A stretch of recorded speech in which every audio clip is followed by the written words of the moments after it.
Hello, नमस्कार, स्वागत है आपका क्लिक इंडिया में। मैं हूं डिम्पिका। हमें हमारे बच्चों पर ज़्यादा ध्यान देना चाहिए क्योंकि वो हमारे देश का और हमारा भविष्य होते हैं।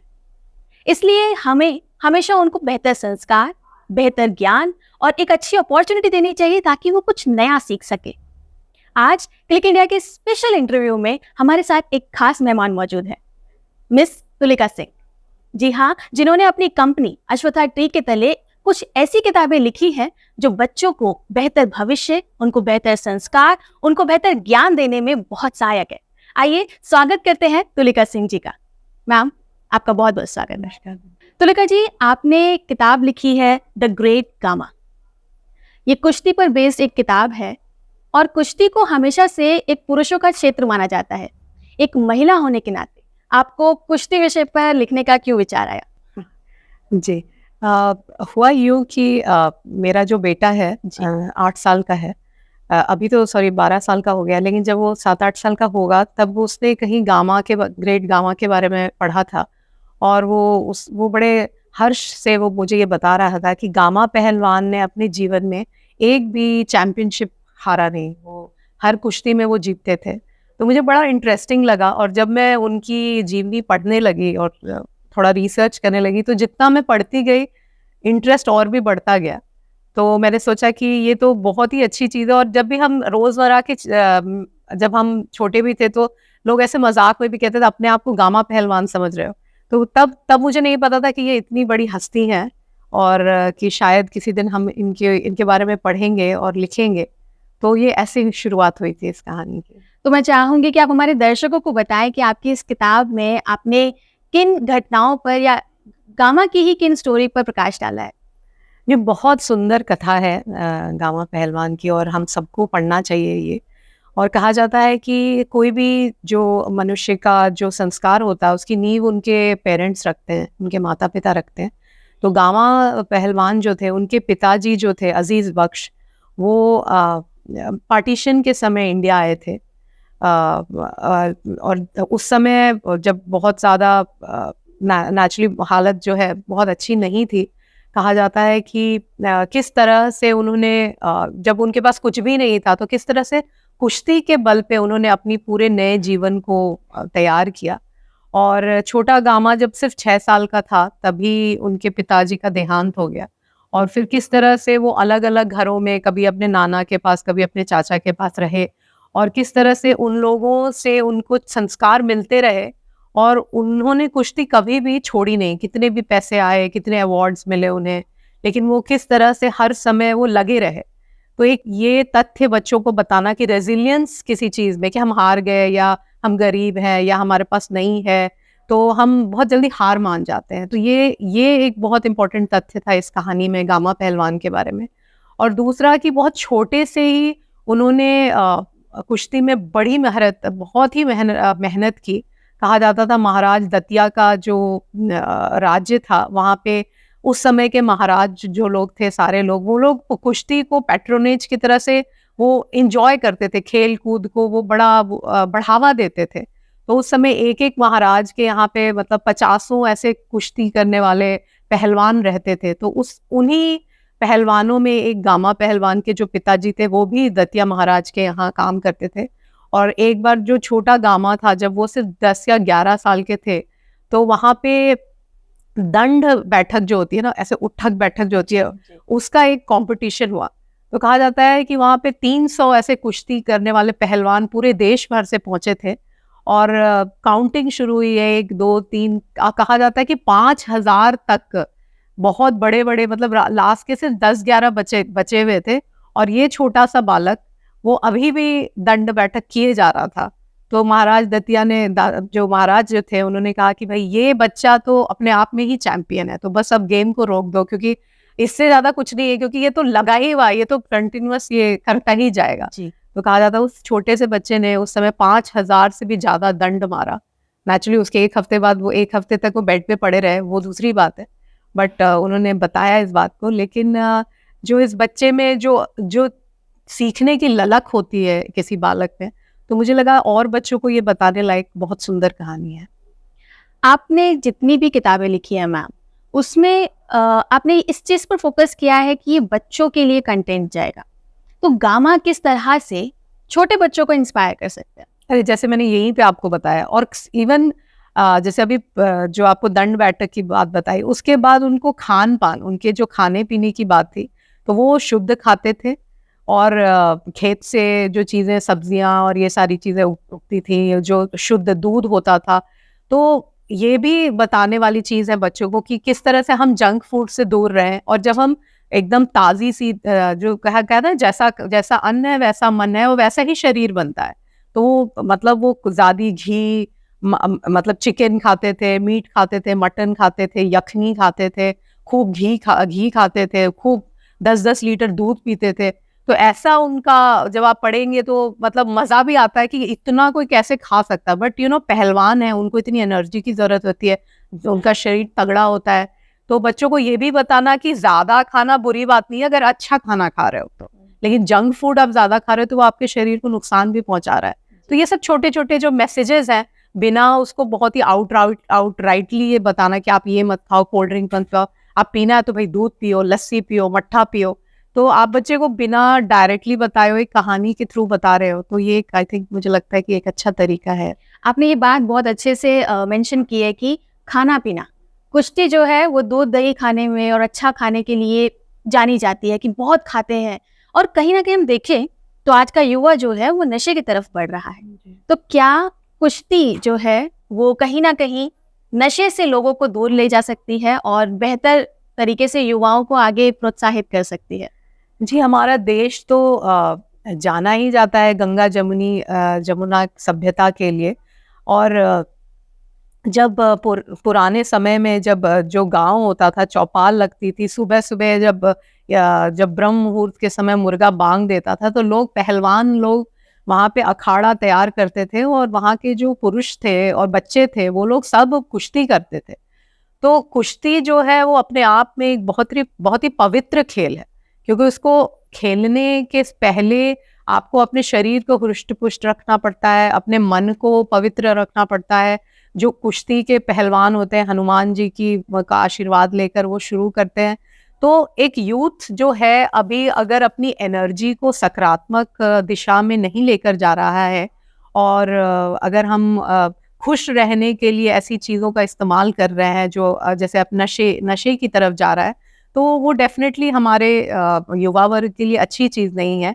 लेकिन वो होता क्यों है? क्योंकि शायद दोस्तों की कमी है, या आपको लगता है कि कोई मुझे रिलेशनशिप्स नहीं है, या अकेलापन है, या आपको लग रहा है कि आप जीवन में कुछ कर नहीं पा रहे, तो एक नकारात्मक ऊर्जा के कारण लोग नशे में पड़ते हैं।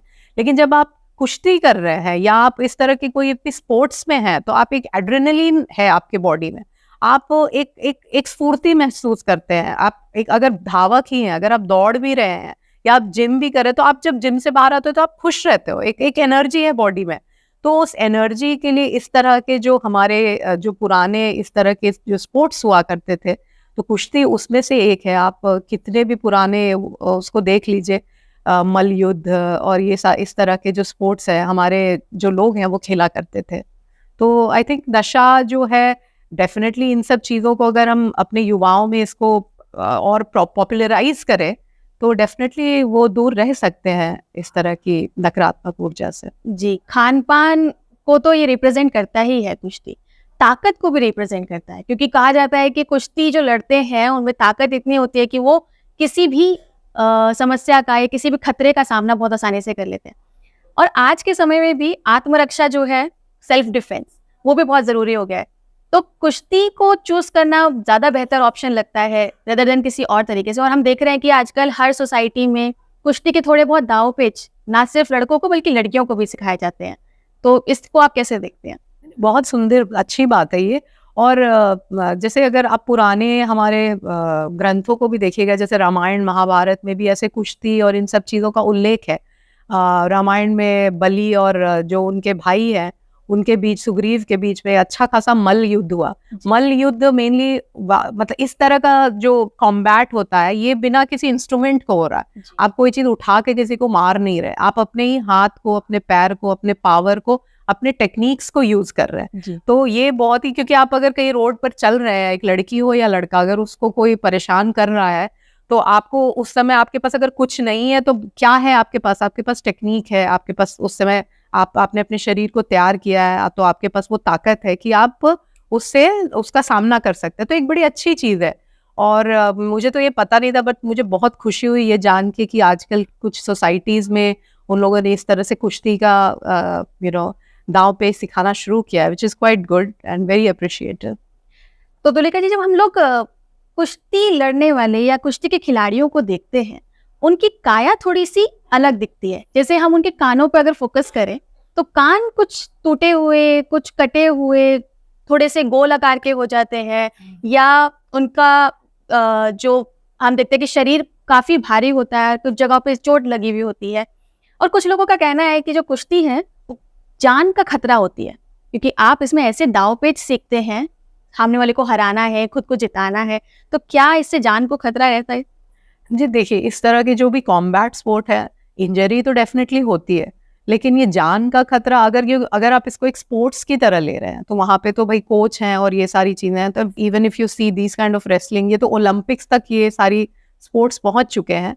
और कहीं ना कहीं आपको ज़रूरत है जो मैस्कुलिन एनर्जी है, स्पेशली मैं कुश्ती फॉर मेल्स की बात कर रही हूँ, कि मैस्कुलिन एनर्जी की रिलीज बहुत ज़रूरी है समाज में। आजकल के बच्चों को अगर आप देखिएगा कि क्लासरूम में बिठा के चुप रहो, बात नहीं करनी है, तो एक जो मैस्कुलिनिटी है, एक गर्ल्स की बात नहीं कर रही, मैं स्पेशली बॉयज की बात कर रही हूँ, कि वो एनर्जी कहाँ निकलेगी। जब आप देखते हैं कि एक एंटी सोशल चीज़ें हो रही हैं अगर समाज में, तो वो स्पोर्ट्स नहीं खेल रहे हैं, वो दिन भर एक डिजिटल गैजेट से जुड़े हुए हैं, वो अपनी एनर्जी को कहीं यूज नहीं कर पा रहे हैं। तो ये सारे जो ये जो आउटबर्स्ट है, या ये जो आप बाहरी जो आप दिखाई देता है समाज का, तो हम इस तरह की चीजें, स्पेशली कुश्ती और जो इस तरह के कॉम्बैट स्पोर्ट्स हैं, ये हेल्प करते हैं। मेंटल जो भी एबरेशंस है उसमें भी हेल्प करते हैं एक तरीके से। तो मुझे लगता है कि ये सही चीज है। और जैसे आपने वो कान वाली बात बताई, तो जो पहलवान होते हैं उनके कान को कॉलीफ्लावर ईयर्स बोला जाता है, क्योंकि बार बार उनके कानों पर चोट लगती है। तो वो कान पे चोट लगते लगते जो खून होता है ना कान में, वो क्लॉट करते करते वो गोल हो जाते हैं उनके कान। तो कहा जाता है कि सारे मतलब पहलवानों के जो कॉलीफ्लावर ईयर है, तो ये सब तो चीजें हैं, लेकिन लोग अगर चॉइस से इसकी तरफ जाते हैं तो इसके बहुत सारे पॉजिटिव चीजें भी हैं इसके लिए। कुश्ती जैसे खेल पर काफ़ी सारी मूवीज़ भी बनी है, और हमने रिसेंटली दंगल में भी देखा है कि एक बहुत ही अच्छा रिचुअल मिलता है देखने को, कि कुश्ती में जब भी शुरुआत कर रहे हैं या कुश्ती लड़ने जा रहे हैं, तो जो पहलवान है, जो खिलाड़ी हैं, वो मिट्टी को अपने शरीर पे लगाते हैं या मिट्टी चूमकर एंट्री करते हैं। तो ये कोई खास रिचुअल है? अगर कोई करना भूल जाता है तो क्या ऐसा माना जाएगा कि वो जीतेगा नहीं? नहीं, ऐसी कोई बात नहीं, बट अखाड़े की जो मिट्टी होती है वो बहुत पवित्र मिट्टी होती है। कैसे? और वो बहुत ही एक अच्छे टेक्निक से उस मिट्टी को तैयार किया जाता है। कहा जाता है कि हर 4 महीने पे पूरी की पूरी मिट्टी को फिर से बनाया जाता है। कहा जाता है कि अराउंड 50 लीटर सरसों का तेल, अराउंड 10-15 किलो हल्दी और मट्ठा, इन सब चीज़ों को मिलाकर उस पूरी मिट्टी को तैयार किया जाता है। तो अगर जब कुश्ती खेलते हुए जो पहलवान है, उनका जो पसीना भी निकल रहा है ना, वो भी स्लिप होता है, वो मिट्टी से वो सारी कुछ स्लिप होती है। और हल्दी इसलिए मिलाया जाता है कि जो छोटी मोटी चीज़ें चोट लग रही है उनको, वो ठीक हो जाती है। इसलिए वो देखिएगा वो अपने आप को ऐसे गिराते रहते हैं मिट्टी को, और इवन मिट्टी को ही भगवान को अर्पित करके एक दूसरे को ऊपर मिट्टी फेंक के ही वो पहलवानी की शुरुआत करते हैं। तो एक तरीके से रिचुअल है। और इसलिए पहलवानों के लिए कुश्ती की जो वो मिट्टी है वो एक बहुत ही पवित्र चीज़ है। तो वो they use it for medication also, and like continuously उसी में वो खेल रहे हैं। उनके स्किन भी बहुत सॉफ्ट होते हैं उसके लिए, उस चक्कर में बहुत सॉफ्ट होते हैं। यानी कि कुश्ती को अगर देखा जाए तो उसमें जितने भी दाव पेच हैं, ये कहें कि मिट्टी है, खान पान है, इसका अपना एक रीज़न है। आपने बताया कि खाना इसलिए ताकि शरीर को ताकतवर बनाना है, और खाना भी बहुत ही सही तरीके का खाना है, जंक फूड जिसमें शामिल नहीं है, बिल्कुल देसी खाना है। जहाँ लड़ रहे हैं वहाँ की मिट्टी भी काफ़ी अच्छी है, आपको उधर लड़ते लड़ते वो हील भी कर रही है। तो ओवरऑल कुश्ती जो है वो काफ़ी अच्छा एक खेल माना जाता है। इसमें एक और चीज़ है, आज का जो युवा है वो जिम ज्वाइन करने पर ज़्यादा फोकस कर रहा है, उनको लगता है कि उनकी बॉडी जिम में जाकर बहुत अच्छी और बेहतर हो जाएगी, वो कुश्ती को कहीं ना कहीं निग्लेक्ट कर रहा है। जबकि हमने अभी देखा आपकी बातों में ही कि कुश्ती खेलने वाला व्यक्ति अपना एक अलग बॉडी शेप लेकर जाता है। जिम और कुश्ती में से अगर युवाओं को चूज करना हो तो क्या बेहतर ऑप्शन है उसका?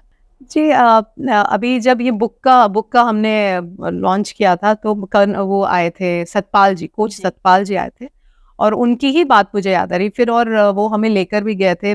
जब उनको हम इनवाइट करने गए थे तो हम उनके जो स्टेडियम है वहाँ पे, मतलब बहुत आई थिंक 100-150 बच्चे जो हैं वहाँ पे सीख रहे थे कुश्ती, और वो बहुत ही सुंदर दृश्य था देखने के लिए, बहुत ही मजा आ रहा था। और मैं भी, मेरे मन में भी ये प्रश्न था कि काश ये थोड़ा पास होता तो मैं अपने बच्चों को भी डाल देती उसमें। वो इतना इंस्पायरिंग था। और एक अलग से डिसिप्लिन होती है कुश्ती की। ब्रह्म मुहूर्त में उठाते हैं वो बच्चों को, खाने पीने के लिए वो बिल्कुल गलत चीजें नहीं देते। आप चना खाओगे, सत्तू खाओगे, बेसन खाओगे, घी खाओगे, घी तेल से प्रॉपर तेल वेल जो वाली भुनी ये सब चीजें होती है, तली भुनी चीजें, वो उन चीजों से दूर रखते हैं।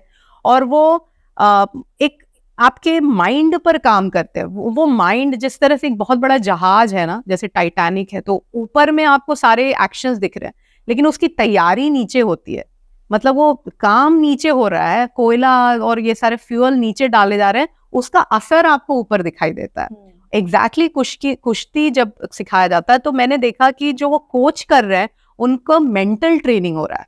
It is more about the mind, it is more about the reflexes कि कब पलटना है, कब यहाँ पकड़ना है, कब छोड़ना है, तो वो कौन सा दाव पेच लगाना है, कैसे। क्योंकि उसमें हैवी और मोटा होना जरूरी नहीं है। आपके पास अगर टेक्निक है तो आप मोटे से मोटे आदमी को पटक सकते हैं। आपको पता है कहाँ से उठाना है, कहाँ से पटकना है। तो वो सारी चीजें, it's more about the mental training, और वो ट्रांसमिट होता है आपके फिजिकल ट्रेनिंग में। जिम आपको वो नहीं सिखाता है। जिम आप एक बस बॉडी बना रहे हो, विच इज गुड। मैं किसी चीज की बुराई नहीं कर रही हूँ। जस्ट आपने प्रश्न पूछा तो मैं एक डिफ्रेंशिएट यहाँ पे कर रही हूँ। और मुझे समय लगता है जिम एक बहुत ही अपने आप में है। मतलब आप खुद में ही बड़े हो रहे हो, मोटे हो रहे हो, पहलवान बन रहे हो, लेकिन पहलवानी जब आप कर रहे हो तो आपका एक ग्रुप है, आपके एक संगी हैं, आपके साथी हैं जो आप उनके साथ खा रहे हो, ट्रेन कर रहे हो, उनके साथ एक जीवन आपका जो पूरा का पूरा चल रहा है। तो एक दूसरे को आप इंस्पायर कर रहे हो, तो एक दूसरा ही माहौल रहता है। आई थिंक वो बहुत ही पॉजिटिव है। और आई थिंक जिम भी अच्छा है, दोनों ही अच्छे हैं, बट एज अ कंपैरिजन मुझे लगता है कुश्ती जो है एक युवक और युवा को करना चाहिए। अगर मैं आपकी बात से थोड़ा बहुत भी समझी हूँ, वो ये कि कुश्ती हमें देती है मजबूती और जिम हमें एक अच्छा जो एक शारीरिक ढांचा है, जो शारीरिक सुडौलता है, वो देती है। तो मजबूती होना जरूरी है, क्योंकि अगर आपको किसी भी समस्या से लड़ना है, किसी भी खतरे से लड़ना है, तो वो कुश्ती से आपको बेहतर मिलती है। असली ताकत, जी असली ताकत। माइंड भी आपका ताकत है उसमें, और आपके शरीर में भी पूरा का पूरा बल है। और मतलब वो बस देखने वाला नहीं है, वो मतलब उठा के आपको पटक सकता है पूरी तरह से। जिम में आपकी बॉडी अच्छी हो सकती है, बट आपके पास उतना पावर है कि नहीं, उतनी स्ट्रेंथ है कि नहीं। आपकी ये किताब यानी कि बच्चों के लिए नहीं बल्कि युवाओं के लिए भी बहुत ज़्यादा मैं कहूँगी कि ज़रूरी है। और इसको पढ़ने से आप काफ़ी सारी चीज़ें समझते हैं कि खान पान क्या होना चाहिए, किस तरह की सोच रखनी चाहिए, अपने अंदर आत्मविश्वास को जगाना बहुत ज़रूरी है, क्योंकि खेल जो है वो आपके कॉन्फिडेंस पर भी काम करता है। तो मैम, ना सिर्फ आपकी ये किताब, और मैं उम्मीद करूंगी कि हम आपके साथ और भी किताबों पर इंटरव्यू ले पाएँ और आप समय निकाल पाएँ। आपने आज अपनी इस किताब के साथ हमारा जो ज्ञान बढ़ाया है, हमें जो नॉलेज दिया है, एक नई स्टोरी से हम लोग रूबरू हुए हैं, उसके लिए आपका बहुत बहुत धन्यवाद। Thank you. तो देखा दर्शकों, किस तरह से एक किताब, एक कहानी, एक किस्सा हमारी जिंदगी को बदल सकता है, हमें एक प्रेरणा दे सकता है। आज हमने तुलिका जी से उनकी किताब द ग्रेट गामा पे बात करी। इनकी बहुत सारी किताबें हैं जिन पर हम बात करेंगे, इसलिए आप बने रहिए हमारे साथ और देखते रहिए क्लिक इंडिया। नमस्कार।